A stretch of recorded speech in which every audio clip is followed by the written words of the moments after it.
মানুষের অতীত তার পরিচয় নয়। জীবন প্রতিদিন বদলায়, মানুষও বদলায়।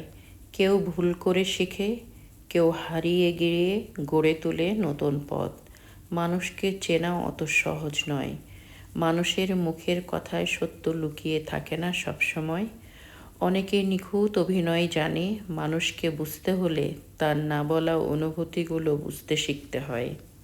মানুষ কেনা সহজ যদি হাতে টাকা থাকে, মানুষ চেনা আরও সহজ যদি পকেট ফাঁকা থাকে।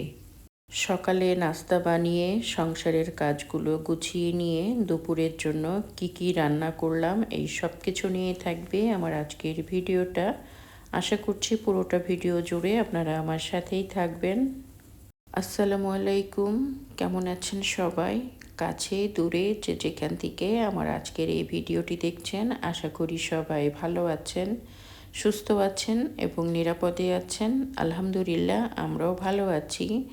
আল্লাহর দেওয়া নতুন একটি সুন্দর সকাল, নতুন আশা, নতুন স্বপ্ন আর নতুন দিনের শুভকামনায় আরও একটি গল্প কথা নিয়ে চলে আসলাম আপনাদের মাঝে। আশা করছি আমার আজকের ব্লগটা আপনাদের কাছে ভালো লাগবে।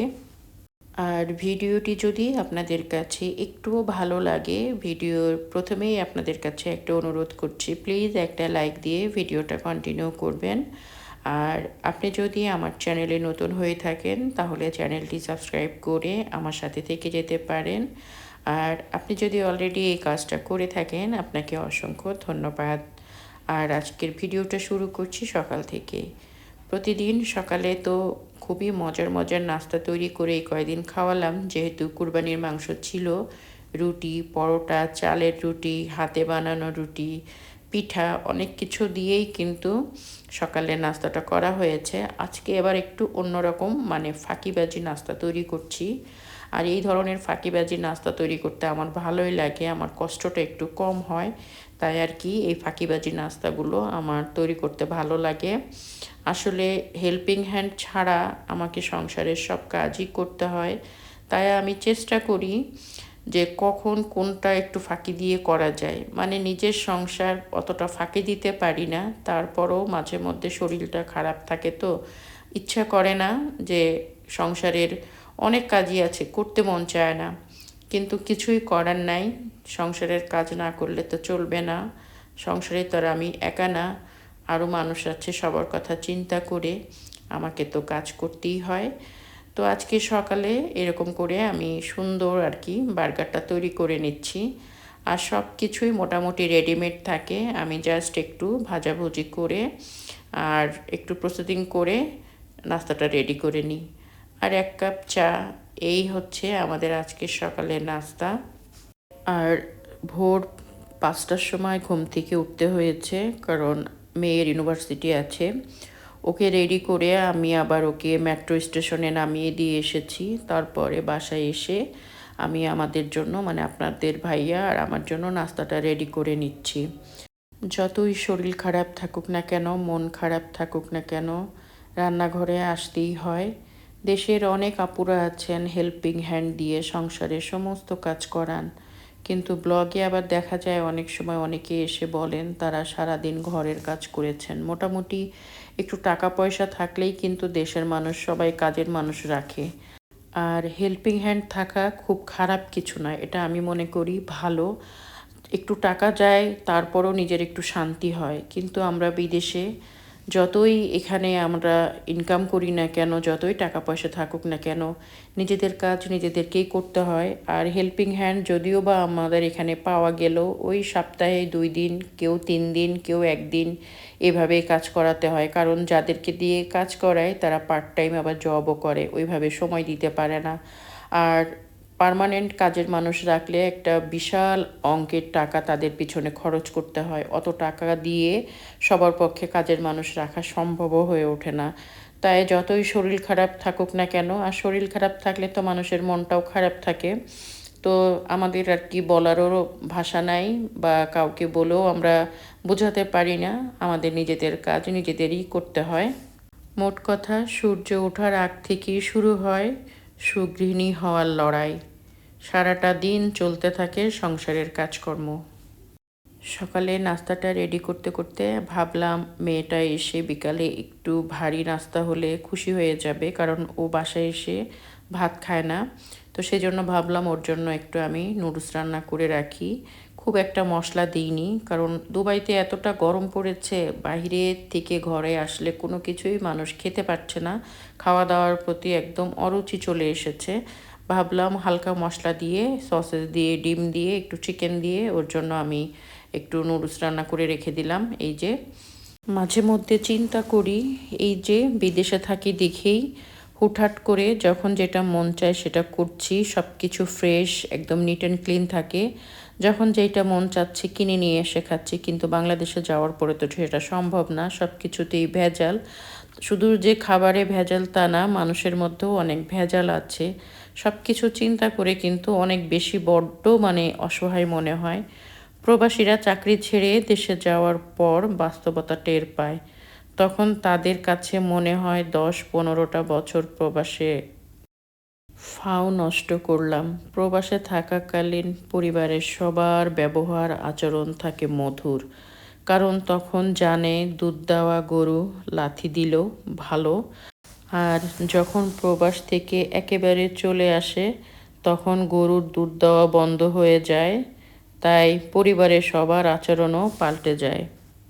শরীরে যখন শক্তি থাকে, টাকা পয়সার জোর থাকে, সবাই বন্ধু হয়ে কাছে আসে, আর যখন থাকে না তখন আসল চেহারা সবার বোঝা যায়।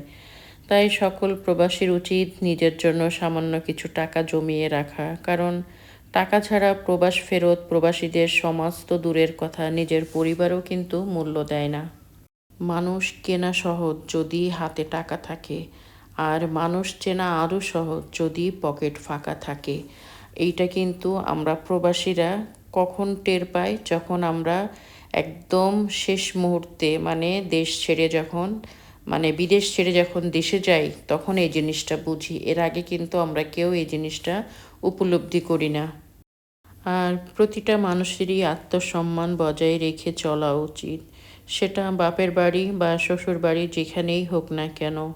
যেখানে দেখবে তোমার চাইতে তোমার জিনিসপত্রের মূল্যায়ন বেশি করা হচ্ছে, তুমি বুঝে নিবে যে সেখানে তুমি থাকা বা না থাকা সমান ব্যাপার। তোমার জিনিসপত্র থাকলেই চলে, তার মানে তুমি বুঝে নিও তোমার অবস্থানটা কী। যেখানে আত্মসম্মান নাই সেখানে না যাওয়াটাই ভালো। কষ্ট হলেও যেও না, একটা সময়ের পর দেখবে ঠিক তুমি মানসিক দিক দিয়ে ভালো আছো, শান্তিতে আছো। একা বা কম খেয়ে পড়ে থাকলেও নিজের ঠিকানায় শান্তিতে থাকো। তাই আমি মনে করি প্রতিটা প্রবাসী, আমি সহ সবারই উচিত বর্তমান যে পরিস্থিতি চলছে, আত্মীয় স্বজন থেকে একটু দূরে দূরত্ব বজায় রেখে চলাই ভালো। সবাই আমার কাছে যেন কেন মনে হয় এখন সবাই মেশিনের মতো হয়ে গিয়েছে, নিজের ভালো ছাড়া অন্য কোনো কিছুই বুঝে না। আর হিংসা কিন্তু অনেক বড় একটা মারাত্মক অসুখের নাম। কিছু মানুষ পাবেন যারা আপনার লাইফস্টাইল কপি করে আপনার সাথে অদৃশ্য এক প্রতিযোগিতা করবে। আপনি কিছু করছেন, কিনছেন বা কোথায় গিয়েছেন বলে তাদেরও সেটা করতে হবে। তা না হলে তাদের ক্লাস মেনটেন করা হয় না, প্রমাণ করতে পারে না যে তারাও আপনার থেকে অনেক কিছু। এই যে একটা অসুস্থ প্রতিযোগিতা, এটা কিন্তু আগে অত বেশি দেখা যেত না, এখন কিন্তু প্রায়ই দেখা যায়। বেশিরভাগ আত্মীয় স্বজনদের মধ্যেই কিন্তু এই কম্পিটিশনটা দেখা যায়। অনেক গৃহিণীরা আছে, অনেক অলস থাকে, তারা বসে থাকেন, বসে বসে সব কিছু দেখেন, কিন্তু সংসারের কোনো কাজ একা করতে পারে না, হেল্পিং হ্যান্ডের সাহায্যে তাদেরকে করতে হয়। কিন্তু আমরা প্রবাসী, আমাদেরকে বসে থাকলে হয় না, কারোর দিকে তাকিয়ে থাকলে হয় না, আমাদের নিজেদের কাজ নিজেদেরই করতে হয়। আপনাদের সাথে কথা বলতে বলতে কিন্তু আমি আমার সংসারের অনেকগুলো কাজই করে নিচ্ছি। আর সংসারের কাজগুলো শেষ করে আবার আমাকে দুপুরে রান্নাটাও করতে হবে। সংসারের কাজের ফাঁকে ফাঁকে রান্নাঘরের কাজগুলো যদি করে না নেই, জিনিসগুলো এলোমেলো থাকলে দেখতে খারাপ লাগবে।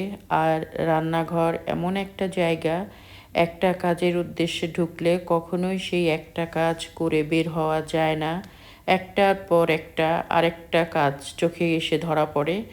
আর ঘরের মধ্যে সব থেকে কিচেনের কাজই মনে হয় একটু বেশি থাকে। আর আমি সবসময় চেষ্টা করি রান্না করার পর চুলাটা মুছে রাখতে, আর আশেপাশে যে কাউন্টার টপের আশেপাশে আমি সবসময় মুছে পরিষ্কার করে গুছিয়ে রাখতেই পছন্দ করি, কারণ কিচেনটা নিট অ্যান্ড ক্লিন থাকলে এখানে কাজ করতেও ভালো লাগে। আর এই যে দুপুরে কি রান্না করেছিলাম সেটাও একটু শেয়ার করি, যেহেতু আপনাদের ভাইয়া বাসায় আছে ভাবলাম একটু চিকেন বিরিয়ানি করি, তো একটু চিকেন বিরিয়ানি করে নিচ্ছি। আর সালাদ, কারণ গরুর মাংস কেউ খেতে চাচ্ছে না। আর ঈদ তো হয়ে গেল, প্রায় 14-15 দিন হতে আসলো, তো অনেক গরুর মাংস খাওয়া হয়ে গিয়েছে, দাওয়াত খাওয়া হয়ে গিয়েছে। আর ওই রকম করে কিন্তু আমি কোনো জায়গায় যেয়ে ভিডিও করিনি। একদিন আপনাদের সাথে এই গল্পটাও করব, কেন আমি কোথাও গেলে এখন ভিডিও করি না, সেই কথাগুলো আপনাদের সাথে শেয়ার করব। আর এই যে আমি এখন বিরিয়ানিটা সুন্দর করে দমে বসিয়ে দিব। আর বিরিয়ানিটা কিন্তু খুবই মজা হয়েছিল, যেহেতু 4-5 দিন গ্যাপ দিয়ে এই ধরনের একটা রিচ ফুড খাওয়া হচ্ছে, তাই একটু মজা লেগেছিল মনে হয় বেশি। ভিডিওটা আর বেশি বড় করব না, সবার কাছ থেকে বিদায় নিচ্ছি। যে যেখানে আছেন ভালো থাকেন, সুস্থ থাকেন, অন্তর থেকে দোয়া থাকলো আমাদের জন্য দোয়া রাখবেন। আজকের মতো এখানে শেষ করছি। আল্লাহ হাফেজ।